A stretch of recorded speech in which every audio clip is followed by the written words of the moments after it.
Legacy is not what you leave. It's who you leave ready to succeed you and do better than you and build more than you did. The mentoring and the education is more important than the money. Generational wealth is about the wealth of knowledge that you can give them, the skills, the values. How do you build a legacy enterprise? What's the point of freedom if it ends with you? Yeah, I'm talking today about generational freedom. How do you build a legacy enterprise? See, legacy is not really about money, it's about multiplication. If we look at the most successful generational wealth builders on the planet, they understand it's not just about building money, it's about multiplying the people, the systems, the money, the investments. They understand the difference. Leadership succession, sort of creating successors, not replacements. Now, I want to explain that one quite uniquely because your next generation should be better at it than you. Your next generation needs to be set up to be able to take it to the next level. Now, that could mean family or it could mean team members. I look at the way the Japanese over the years, because when you look at some companies in Japan that have been running for thousands of years or hundreds of years, and they talk about it's still a family business. Well, the family has changed over the years. There was one family that started it. Now that 7 families later, it's still running, but they keep it in the family type thing. So if we think about legacy being about multiplication, that we allow our next generation to do better than us, to take it to the next level, to do it better, to do whatever they focus on, that what we've done is set them up for success, then we're doing a great job. And again, when I talk about the next generation, it could be the next generation of team members, the next generation of leaders, or the next generation in your family, okay? So when you think about creating successors, not replacements, I like the word successors because it means that we're thinking about them being more successful than you. So if you're, let's say you were the CMO in your own business and you moved on, the next CMO should be able to do better than you did because you've set it up for their success. They're your successor. And that's the focus that I want you to be thinking about as you build and grow a generational business. See, think about it this way.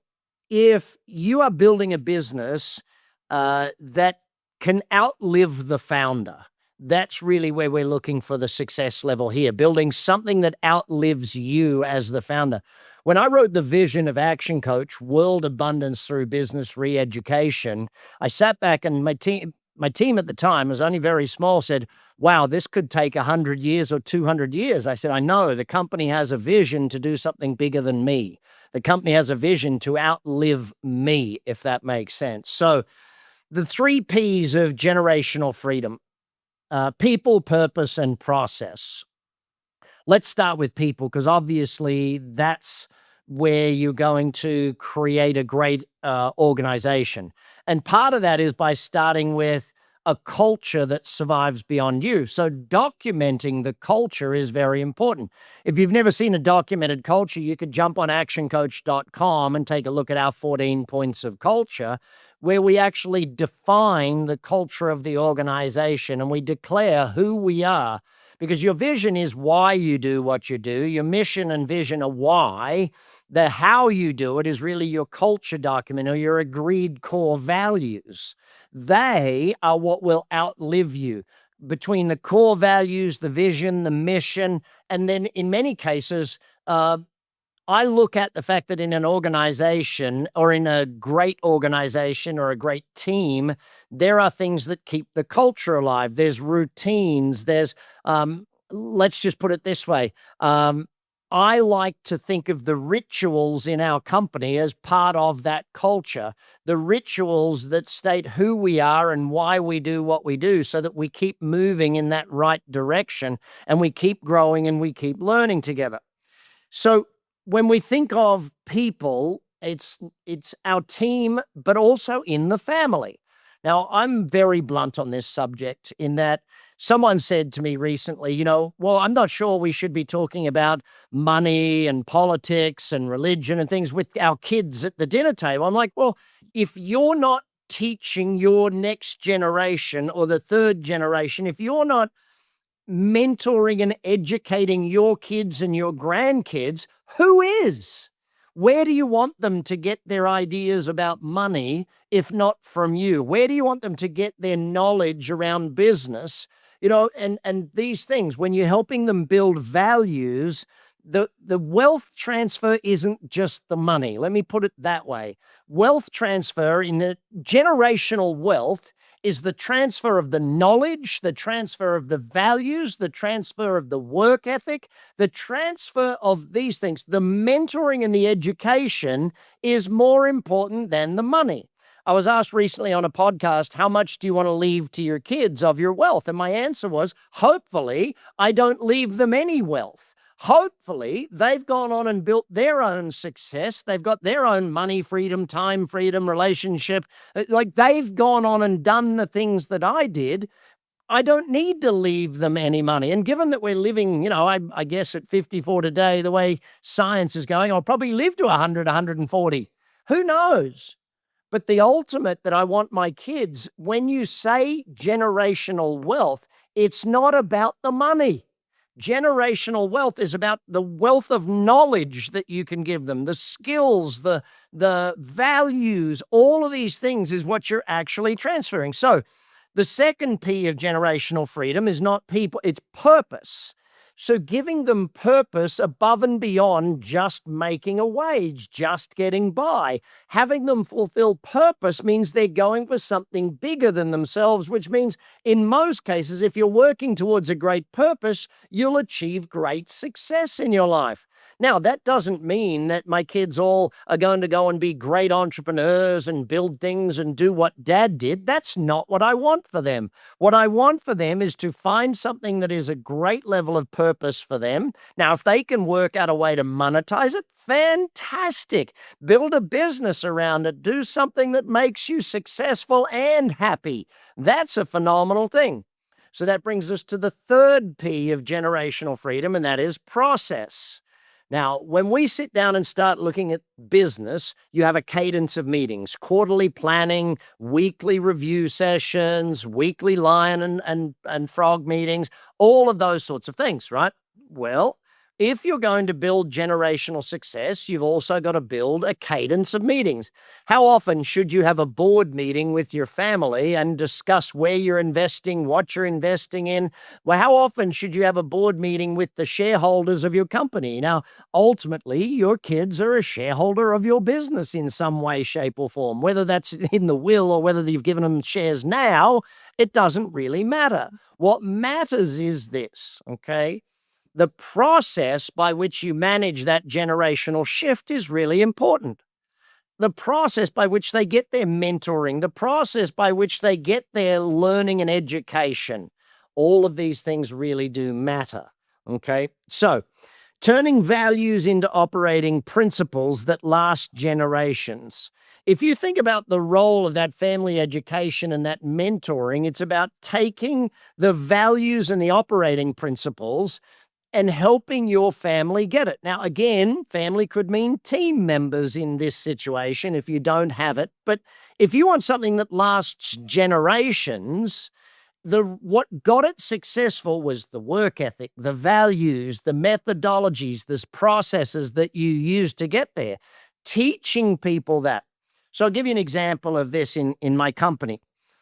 The younger team members, when they're on the management track, they come into the board meetings and they'll just sit in the back of the room in the board meetings. Now, they're not there to participate, they're to learn and listen. So they're there to take in, how was that decision made? What do they discuss? How do they debate? How do they brainstorm? They're watching and learning. Your kids can do the same. When I look at family businesses that survive, it's a great thing. But family businesses that thrive past the founder is where the founder sets them up with a culture and processes and things, but he creates a successors by giving them the knowledge, education, and mentoring. Now, I'll use another example. So I was recently working with one of our clients here at ActionCOACH, and they're a family business, and the father was ready to hand it over to his daughter.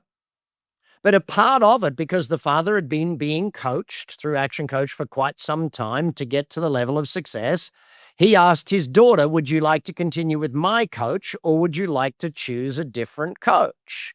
And she came in, she met with the coach, and hey, presto, she said, yeah, I want to work with your coach, Dad. What he is giving her is beyond measure of what will add to her success.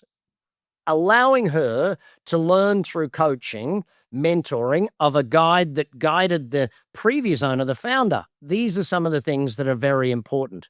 When for a founder to get out of the way of their kids, out of the way of the next generation, they have to have the trust that the next generation will move forward. And again, whether that's your kids or your team members, allowing them to have coaching and or mentoring or group coaching or whatever it is, definitely moves you in that right direction. So keep that in mind as you do it. So now I do understand that in coaching multi-generational families, okay, in coaching family businesses, I've noticed that the ability to leave home at home and work at work is very tough. The ability to define who is the CEO, and I'll tell you an example of this. I had a husband and wife team. Their kids were part of the business. And let's just say that in a board meeting that I was present at, I asked the husband and wife to step outside with me of the board meeting. The kids were in there. There were other managers in there. And I did ask them the question. I said, tell me, who is the CEO of this company? And the husband said, well, it's me. I'm the CEO. I've built this thing. My wife joined me and she's a part of the company and has been for 20 years. I said, fantastic. If you're the CEO and a team member in your company berates you in front of other team members in your company, how would you normally handle that? How would you handle it? And he said, well, that person would be immediately taken outside and probably fired. Huh. So what I just witnessed in there was the CEO being berated by another team member of the company. And at this time, she looked at me and said, but hang on, I'm his wife. I said, at home you are. But in this instance, what you're showing the team is that he's not really the CEO. He doesn't really get to make decisions. It has to be. So you need to make a choice. If you want to be CEO, then great, apply for the job. But if not, when we're here at work, he's the CEO. Your role is you're the CFO. Great. Be the CFO, but be respectful to your CEO in that manner. Now, admittedly, they were not, let's just say, excited to have that conversation. But here's the thing. Unless you are clear about what are the roles and responsibilities, and yes, you have clear governance, unless you have the hard conversations beforehand, you'll be stuck in hard conversations the whole time. It's like a marriage, basically. In a marriage, unless you're willing to have 1,000 hard conversations, you're going to have 1,000 fights. You get to choose, okay? Have the hard conversations, create the board, create the governance, create the rules of the game, or don't. And you'll pay the price one way or the other. So be clear on that factor of what we're doing. So I like to think about a legacy charter. Okay. What I love about a great legacy charter in a business is that we have the values, because see, when you look at ownership distribution, trusts, governance of the organization, when you look at all of those things, you need to sit down and have the tough conversations. Now, normally it takes a coach working with you. You can 100% get templated documents out there, or you can have AI even build you a templated document around governance for a family business, give it all of the details of your family and all those things, and get it to give you suggestions. And you can bring a coach in to have the live conversations with people so that that does happen. Now, I'll give you an example from my business. Now, my kids have just, most of them are too young at this stage, but my older kids have fairly clearly said that, Dad, we don't want to be in the business that you're in. We love business and we have our own areas that we want to go into. Fantastic. So I have to look at succession in place with my existing team. Who are the people on my team? Who are my C-level executives? Now, that legacy charter has to be documented. The legacy charter that tells people this is how I want things handled should anything happen to me. Now, of course, touch wood, knock on wood, all those things. I don't want anything to happen. But if you haven't thought through generational business, succession plan of what happens without you, you need to take the time to do it this week, this month. You wouldn't have your life without a will, or you wouldn't have your life without a living will telling people what should happen if you're a vegetable type thing. You wouldn't have that in your life. So don't do it in your business. In your business, I want to see a succession plan. I want to see a legacy charter. What are the values that you have? What are the goals of the transition? Who are the successors in the business? And I like to think of at least 3 main goals documented, 3 successors documented. Well, I want to know that that's going to be in place. If I can put this really bluntly, legacy is not what you leave. Your legacy isn't what you leave. It's who you leave ready.